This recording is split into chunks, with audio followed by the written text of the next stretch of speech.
Saviez-vous qu'il existe une langue parlée par 11 millions de personnes en Europe qui a tout simplement disparu?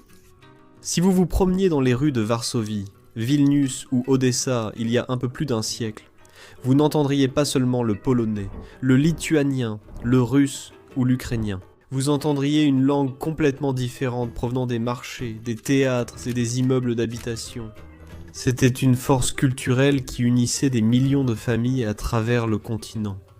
Mais aujourd'hui, si vous voyagez dans ces mêmes villes européennes, cette langue a complètement disparu. C'est un fantôme. En Europe, elle existe presque uniquement dans quelques vieux livres, des inscriptions sur des tombes et les souvenirs d'un monde qui a été en quelque sorte effacé. Mais si vous prenez l'avion et que vous voyagez à New York, dans certains quartiers comme Williamsburg, Borough Park ou Muncie, vous allez découvrir quelque chose d'incroyable. La langue n'est pas du tout morte. Les enfants jouent en yiddish. Les enseignes des magasins sont imprimées dans cette langue. Et les gens se disputent, rient et font des affaires dans cette langue chaque jour. Ceci est l'histoire du yiddish, une langue née au cœur de l'Europe, complètement déracinée de son lieu de naissance et maintenue en vie de l'autre côté de l'océan Atlantique.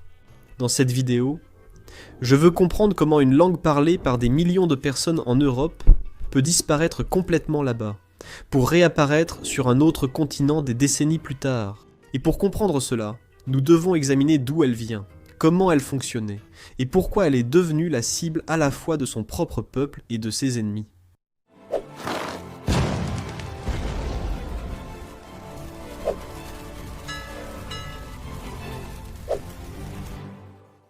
D'accord. Pour vraiment comprendre le yiddish, nous devons remonter d'environ 1000 ans en Europe centrale. Vers le Xe siècle, des communautés juives distinctes ont commencé à se former dans la Rhénanie, autour de villes comme Mayence, Worms et Speyer. Cette région est devenue connue dans la tradition juive sous le nom d'Ashkénaze, et les personnes qui s'y sont installées sont devenues connues sous le nom de juifs ashkénazes. À leur installation dans les terres germanophones, ces premières communautés juives ont dû résoudre un problème pratique. Ils devaient parler à leurs voisins, faire des affaires et communiquer entre eux dans leur vie quotidienne. Cependant, ils ne parlaient pas l'allemand exactement comme les populations chrétiennes locales. Au lieu de cela, ils ont pris les dialectes locaux du moyen haut allemand et les ont en quelque sorte mélangés avec les langues qu'ils avaient déjà apportées avec eux. La langue principale qu'ils apportaient était l'hébreu et dans certains cas l'araméen. Pendant des siècles, l'hébreu n'était cependant pas une langue parlée, du moins pas dans la vie quotidienne. C'était une langue sacrée réservée strictement à la prière, à l'étude des textes religieux et, je ne sais pas, simplement à des fins spirituelles. À cause de cela, les gens appelaient familièrement l'hébreu Yiddish Kodesh, ce qui signifie la langue sacrée. Ils avaient donc besoin d'une autre langue pour la cuisine, le marché et la rue. Cette langue de tous les jours est devenue connue sous le nom de Mama Yiddish, ce qui se traduit littéralement par langue maternelle. Le yiddish s'est développé comme une sorte d'éponge linguistique impressionnante. À la base, c'est une langue germanique occidentale. Sa grammaire, sa structure de phrase et la grande majorité de son vocabulaire de base sont profondément enracinés dans le haut allemand. En fait, si vous parlez l'allemand moderne, vous pouvez souvent écouter le yiddish et comprendre une grande partie de ce qui est dit, même si la prononciation semble un peu différente. Mais ce n'était pas juste de l'allemand en lettres hébraïques.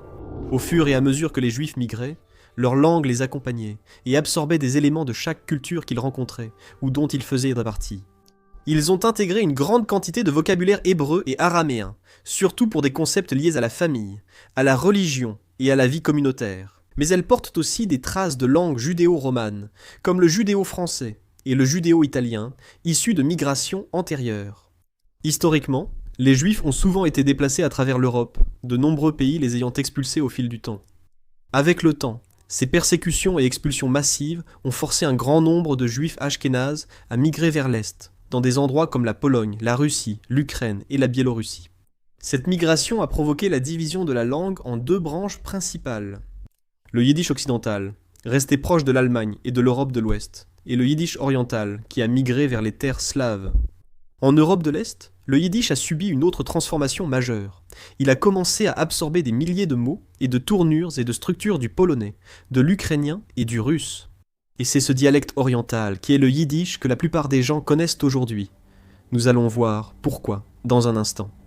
Il est devenu une sorte d'hybride complexe. Il avait une base germanique, une âme, je dirais, sémite, provenant de l'hébreu et de l'araméen, mais aussi un fort élément slave. Et pendant des siècles, le yiddish a été l'indéniable langue vernaculaire de la vie juive ashkénaze. C'était une langue très démocratique parce qu'elle n'appartenait pas à une élite de savants ou à de puissants politiciens. Il n'avait pas d'État.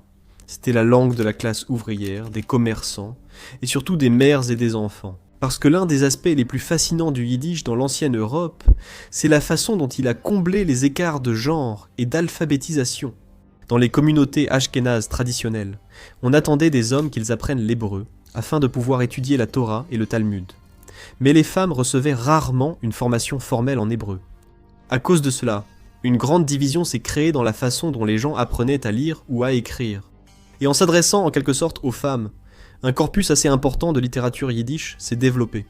Il incluait des histoires profanes, des livres de contes traduits, et des livres de prières spécialement écrits pour les femmes.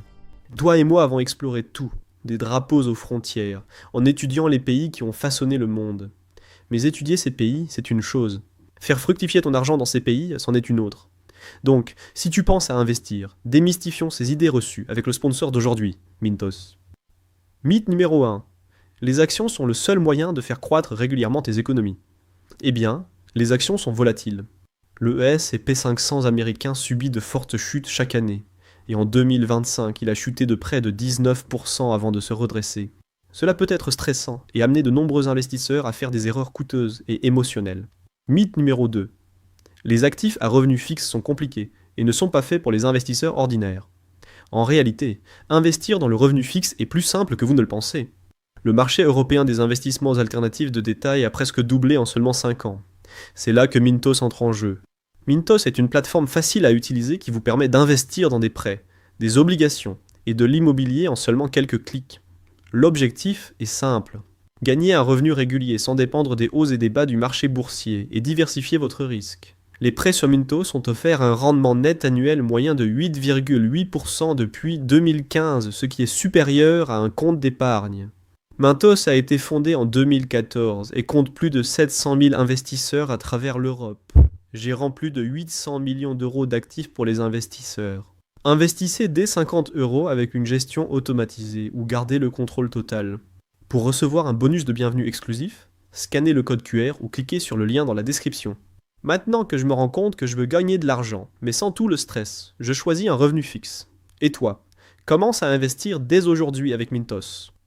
La vision était telle que les éditeurs utilisaient en envoi des polices pour très différentes. C'est intéressant pour les passionnés de design graphique, moins pour les autres. Mais les textes sacrés en hébreu utilisaient des lettres carrées traditionnelles, tandis que les livres en yiddish étaient imprimés dans une autre police, fluide et semi-cursive, appelée Weber-Weberteich, ce qui se traduit littéralement par allemand allemand des femmes.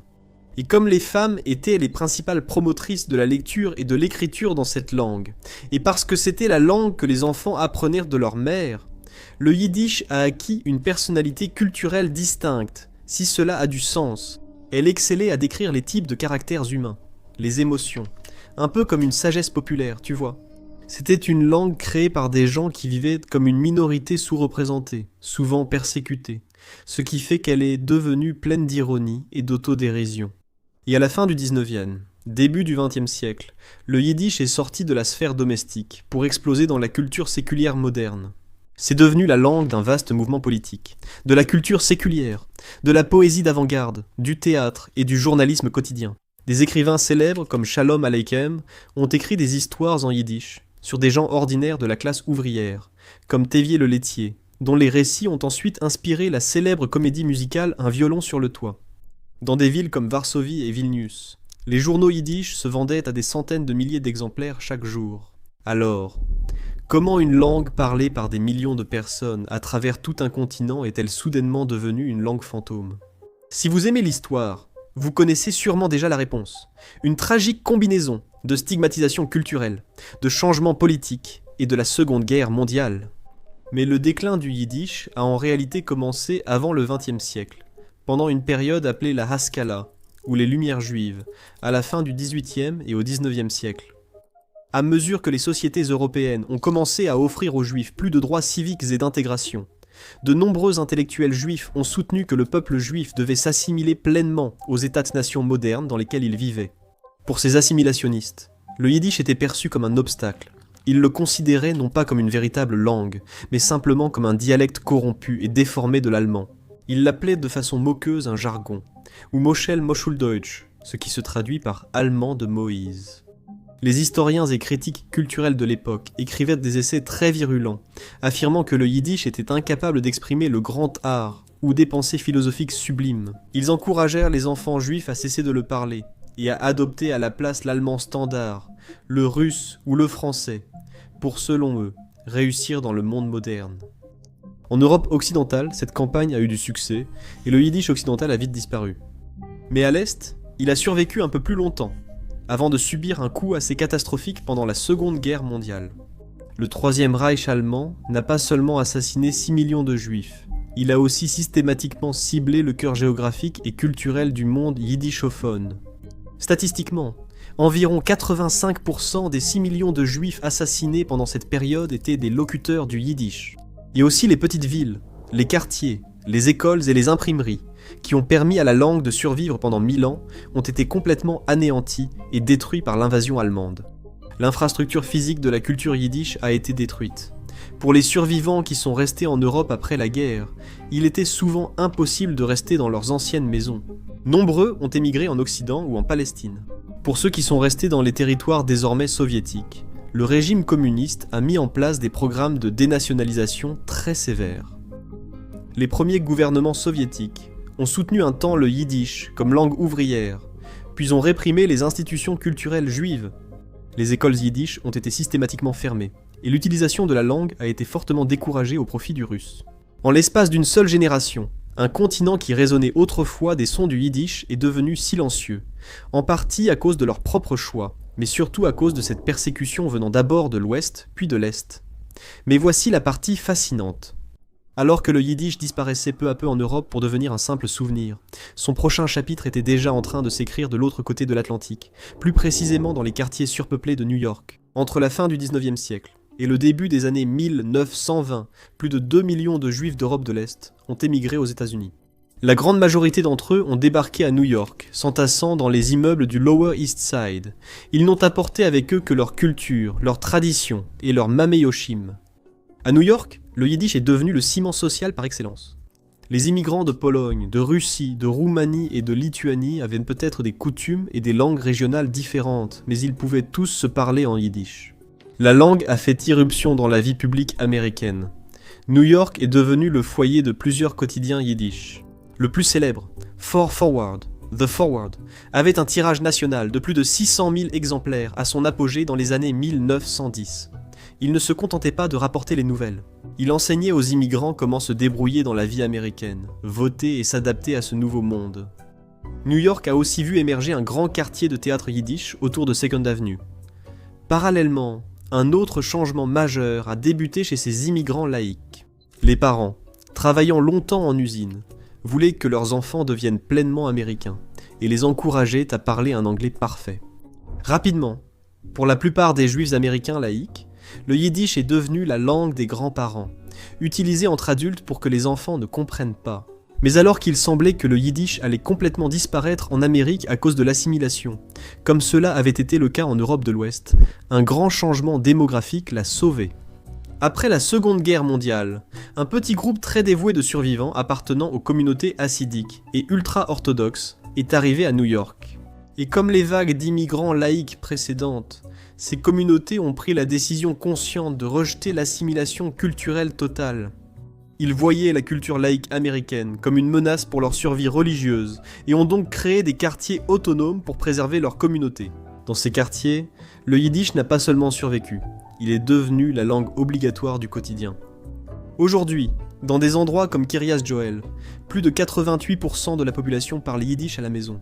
C'est la langue utilisée dans les épiceries, écoles religieuses, administrations communautaires et dîners familiaux. Parce que ces communautés ont des taux de natalité remarquablement élevés, le nombre de locuteurs du yiddish aux États-Unis augmente régulièrement. Ce qui a commencé comme une langue d'immigrants dans le Lower East Side de New York s'est transformé en une langue florissante et autosuffisante dans de grandes enclaves américaines modernes très spécifiques. Et même si l'américain moyen ne parle pas couramment le yiddish, presque tout le monde utilise des mots yiddish, même sans s'en rendre compte.